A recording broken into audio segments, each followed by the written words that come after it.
मित्रों, मैं डॉक्टर मुकेश चंद, शैक्षणिक योग्यता MA MPhil SET NET JRF PhD Hindi B.Ed MAed NET शिक्षा शास्त्र। मेरा मोबाइल नंबर है 850 29 19 250। इस वीडियो में हम हिंदी साहित्य के इतिहास की श्रृंखला में अगली श्रृंखला में हिंदी साहित्य इतिहास लेखन की पद्धतियां या प्रणालियों को समझेंगे। हिंदी साहित्य के इतिहास में किन किन लेखन पद्धतियों का या प्रणालियों का प्रयोग किया जाता रहा है, उनका हम अध्ययन करेंगे। यह topic TGT, PGT, school lecturer, college lecturer, assistant professor, net JRF सभी के लिए उपयोगी है। तो हम इस विषय वस्तु को विस्तार से समझ के और फिर 10 वस्तुनिष्ठ प्रश्नों के माध्यम से हम इसको क्लियर करेंगे।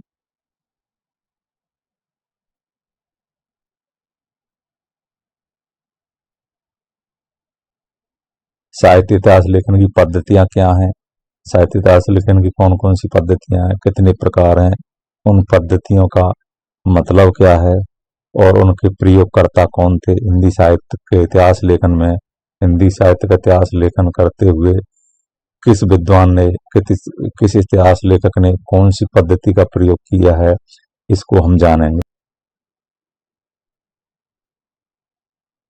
किसी भी भाषा के साहित्य का इतिहास उस भाषा के साहित्य के विषय में भाषा वैज्ञानिक अनुसंधान, सांस्कृतिक एवं सामाजिक परिवेश की व्याख्या, साहित्यिक समीक्षाओं, विचारधाराओं आदि का अध्ययन पद्धतियों पर आधारित होता है। साहित्य इतिहास लेखन में प्रयुक्त विविध दृष्टियां और पद्धतियां हैं जिनका प्रयोग हिंदी साहित्य के इतिहास लेखन में हुआ है। भविष्य में नवीन अनुसंधान कार्यों और नई संभावनाओं से संबद्ध साहित्य इतिहास लेखन के लिए भी इनका अध्ययन उपयोगी और महत्वपूर्ण है। सामान्यतः साहित्य इतिहास लेखन में निम्नवत प्रणालियों पद्धतियों का प्रयोग देशी विदेशी इतिहासकारों द्वारा किया जाता रहा है।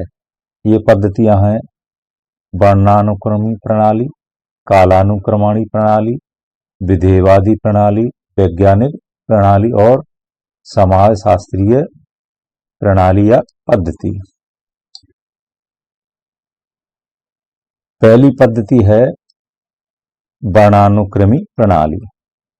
वर्णानुक्रमणी प्रणाली साहित्य इतिहास लेखन की कैसी सबसे प्राथमिक और सरल प्रणाली है, सरल पद्धति है। वर्णानुक्रमी पद्धति साहित्य इतिहास लेखन की सबसे प्राथमिक एवं सरल पद्धति है। इसमें बिना किसी औपचारिकता या पृष्ठभूमि निर्देशन के कृतिकारों मतलब लेखकों या कवियों का परिचय वर्णमाला के अक्षर क्रम से कर दिया जाता है। वर्णानुक्रमी पद्धति में बिना किसी औपचारिकता या पृष्ठभूमि निर्देशन के कृतिकारों रचनाकारों का परिचय वर्णमाला के अक्षर क्रम से कर दिया जाता है। हिंदी में इस पद्धति का हिंदी साहित्य के प्रयोग हिंदी में इस पद्धति का प्रयोग हिंदी साहित्य के प्रथम भारतीय इतिहास लेखक शिव सिंह सोंगर ने अपने शिव सिंह सरोद में किया है। हिंदी में इस पद्धति का प्रयोग हिंदी साहित्य के प्रथम भारतीय इतिहास लेखक कहा जाता है इनको, शिव सिंह सेंगर। इन्होंने अपने शिव सिंह सरोज में इस पद्धति का प्रयोग किया है।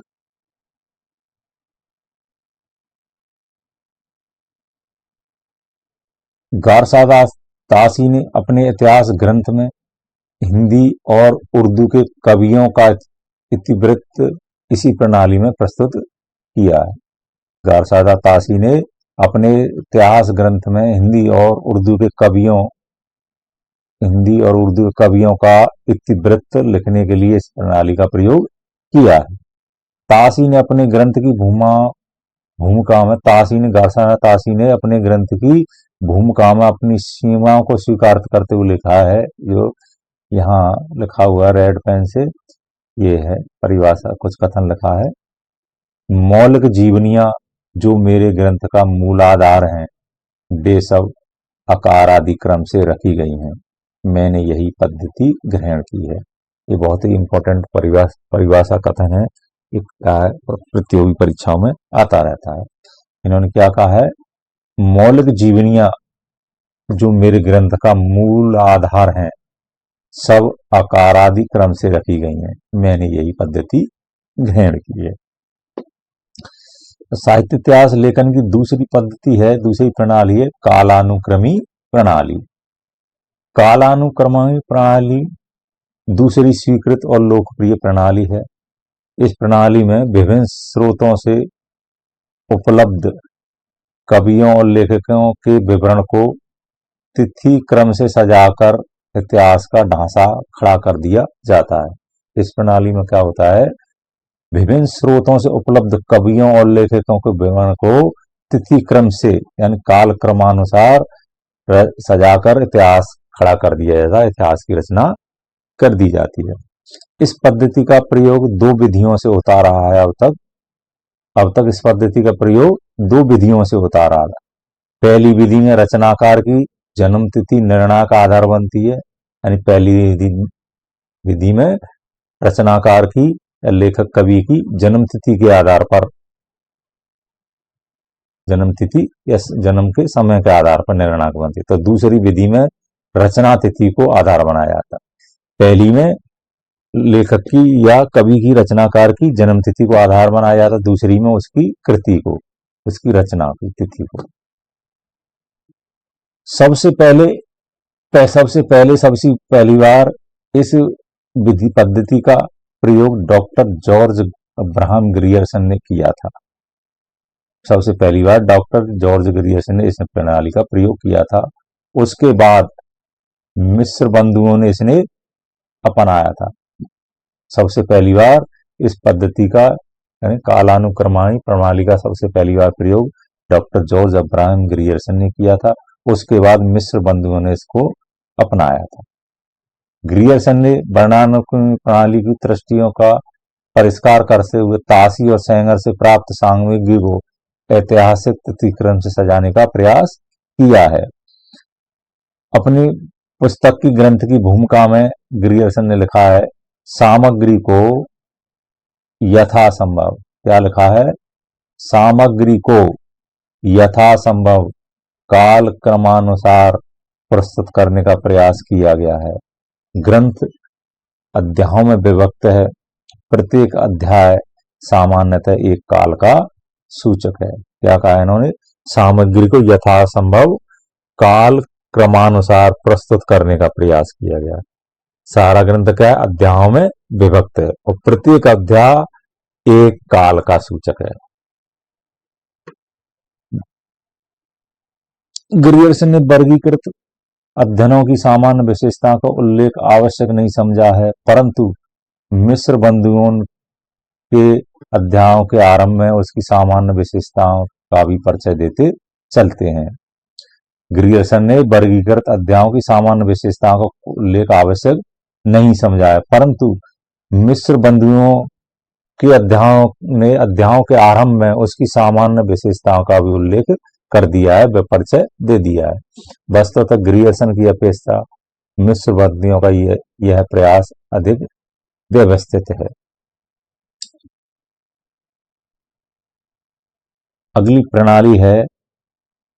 अगली पद्धति है विधेयवादी प्रणाली। विधेयवाद को प्रत्यक्षवाद या यथातथ्यवाद के नाम से भी जाना जाता है। विधेयवाद प्रसिद्ध आलोचक ऑगस्ट काम्टे, आपनवी, टेन आदि के पॉजिटिविज्म का हिंदी रूपांतरण है। इस प्रणाली में साहित्य इतिहास लेखक असंबद्ध तथ्यों को एकत्र कर उनके द्वारा साहित्य की व्याख्या भौतिक विज्ञान के अनुसार कार्य कारण संबंधों की अपेक्षा में करने का प्रयास करता है। इस पद्धति का उपयोग करने वाले लेखक के लिए उससे संबंधित जातीय परंपराओं, सामाजिक वातावरण और समकालीन परिस्थितियों का सम्यक ज्ञान आवश्यक है। टेन ने क्षण, जाति, सामयिक परिवेश या माहौल को आधार रूप में ग्रहण किया है। हिंदी में पहली बार इस प्रणाली का आंशिक प्रयोग करने वाले डॉक्टर ग्रियर्सन ने, अर्थात हिंदी में इस प्रणाली का आंशिक उपयोग डॉक्टर ग्रियर्सन ने अवश्य किया था, पर इसे पूर्णता प्रदान करने का श्रेय आचार्य रामचंद्र शुक्ल को है। इसे पूर्णता प्रदान करने का श्रेय आचार्य रामचंद्र शुक्ल को है। शुक्ल जी की साहित्य इतिहास लेखन संबंधी अवधारणाएं टेन के सिद्धांतों के अनुरूप हैं।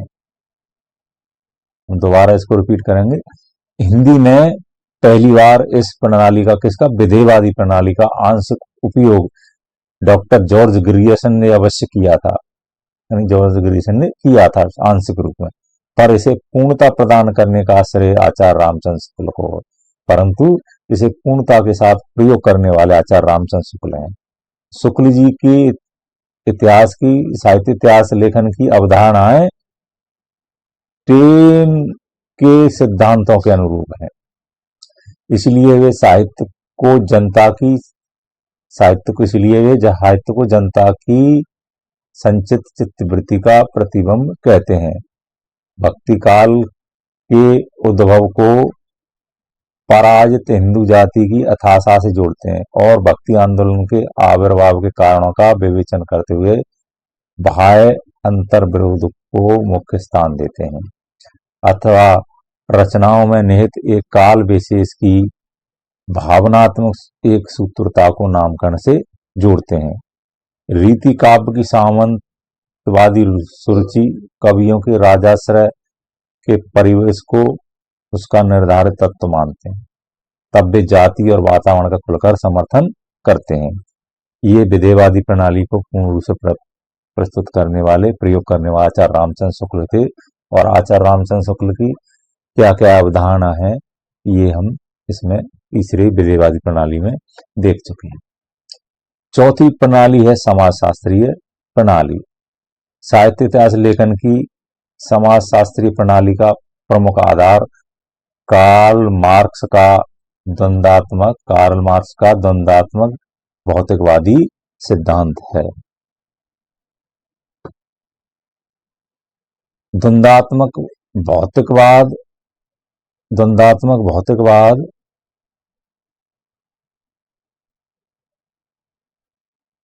और ऐतिहासिक भौतिकवाद की वस्तुनिष्ठ पद्धति के आधार पर साहित्य के इतिहास का अध्ययन अधिक वैज्ञानिक और उपयुक्त प्रतीत होता है। इस पद्धति का उपयोग आचार्य हजारी प्रसाद द्विवेदी के साहित्य इतिहास लेखन में पहली बार देखने को मिलता है। इस दृष्टि से उनका हिंदी साहित्य की भूमिका एक नए युग का उद्घोष है। उन्होंने इसमें इतिहास को सांस्कृतिक एवं सामाजिक पीठिका पर स्थापित किया है। इसका आकलन करते हुए डॉक्टर नामवर सिंह ने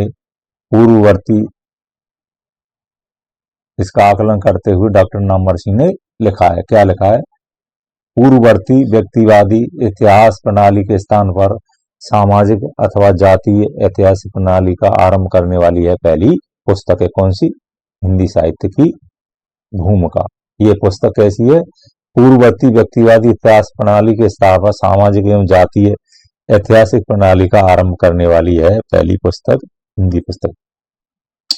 फिर भी द्विवेदी जी को द्वंद्वात्मक भौतिकवादी नहीं कहा जा सकता, क्योंकि उनके द्वंद्वात्मक चिंतन का आधार भौतिक नहीं बल्कि समाजवाद है।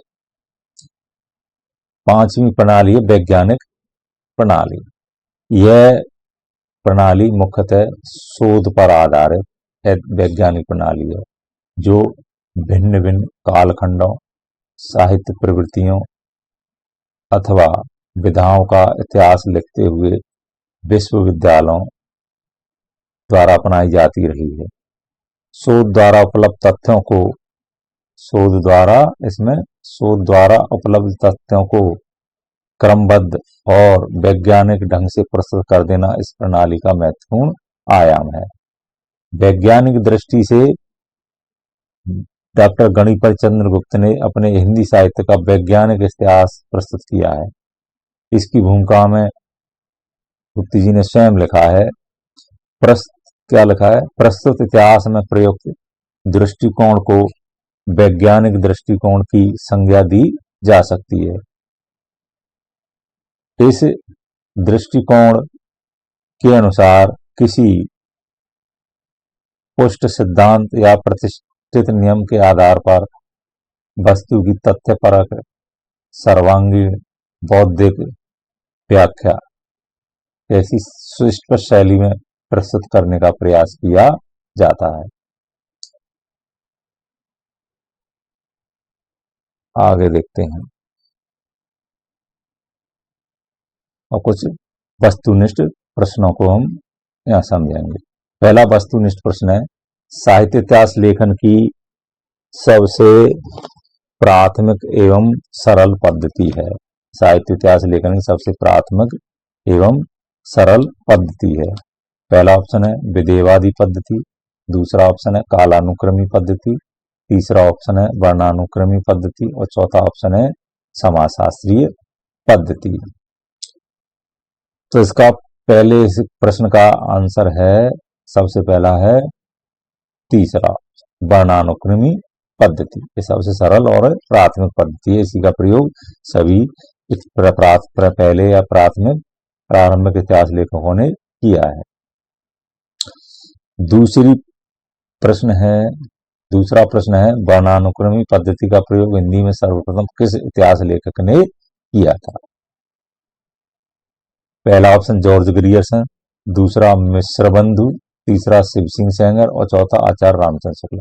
जैसा कि हम अध्ययन करके आए, वर्णानुक्रमी पद्धति का प्रथम बार प्रयोग करने वाले थे शिव सिंह सेंगर, इसलिए तीसरा ऑप्शन सही है।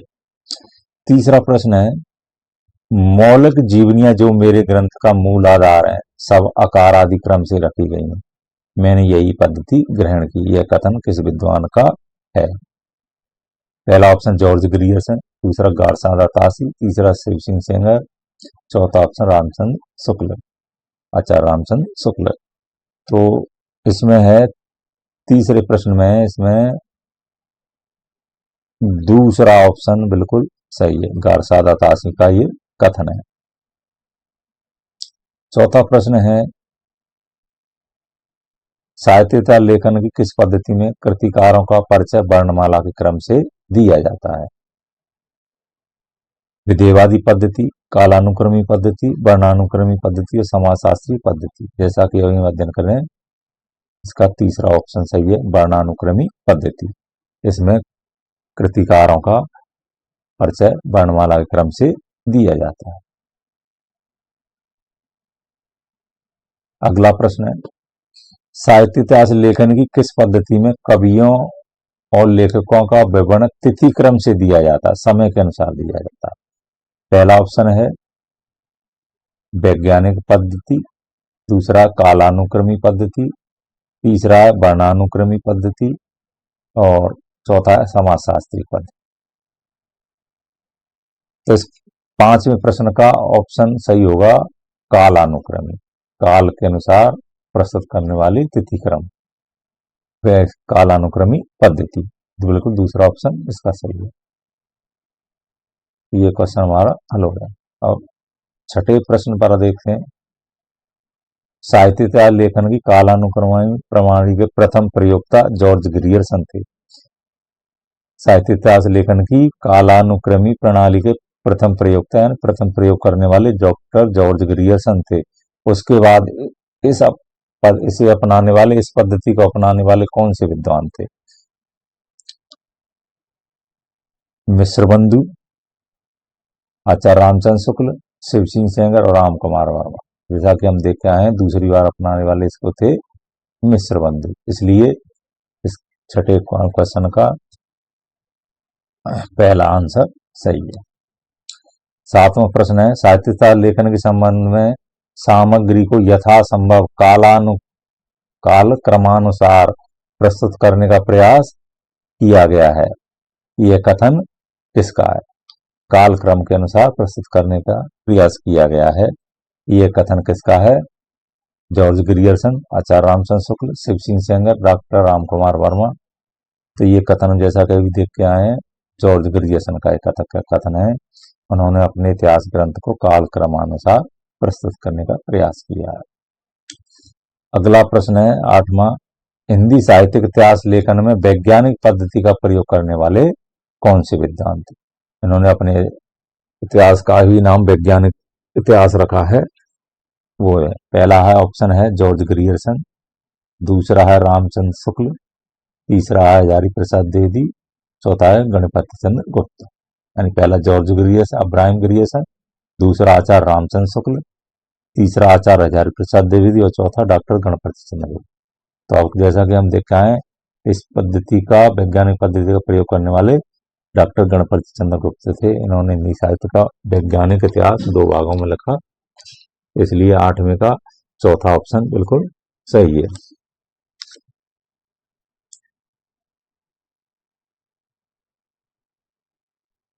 अगला प्रश्न है 9वां, इतिहास लेखन की सबसे विकसित पद्धति क्या है? इतिहास लेखन की सबसे विकसित पद्धति है, ये परीक्षा में आया हुआ प्रश्न है, विधेयवादी पद्धति पहला ऑप्शन, दूसरा ऑप्शन वर्णानुक्रम पद्धति, तीसरा ऑप्शन कालानुक्रमी पद्धति और चौथा समाजशास्त्री पद्धति।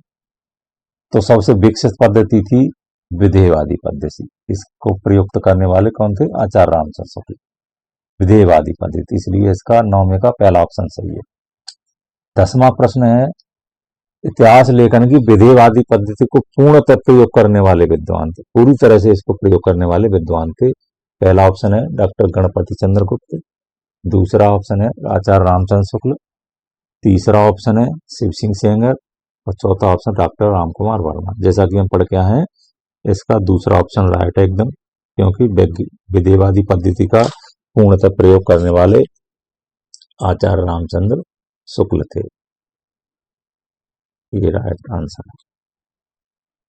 यहां हमने साहित्य इतिहास लेखन की पद्धतियों का, विधियों का वस्तुनिष्ठ प्रश्नों सहित अध्ययन किया। यह उम्मीद है मित्रों इससे आपको लाभ होगा। कई प्रतियोगी परीक्षाओं में ये प्रश्न पूछा जाते हैं इससे, तो इसके लिए आपके लिए उपयोगी होंगे। अगले वीडियो देखने के लिए इंतजार करिए। यहीं हम इस वीडियो को समापन करते हैं।